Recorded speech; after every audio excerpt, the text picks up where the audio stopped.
Body spray ব্যবহার কি কোনো ক্ষতি ডেকে আনে? নারী পুরুষ সবাই সেন্ট ব্যবহার করতে পারবে কিনা?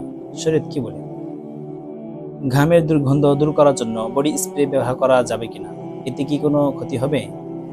ঘামের দুর্গন্ধ দূর করার জন্য বডি স্প্রে ব্যবহার করা যাবে, কারণ ঘামের দুর্গন্ধের জন্য অনেকের কষ্ট হয়, আশপাশের লোকজনের কষ্ট হয়। এই কষ্ট দূর করাতে সুগন্ধি বা বডি স্প্রে ব্যবহার করা যাবে। তবে শর্ত হলো যে বডি স্প্রের ক্ষেত্রে যদি হারাম অ্যালকোহল থাকে তাহলে এই বডি স্প্রে ব্যবহার করা যাবে না।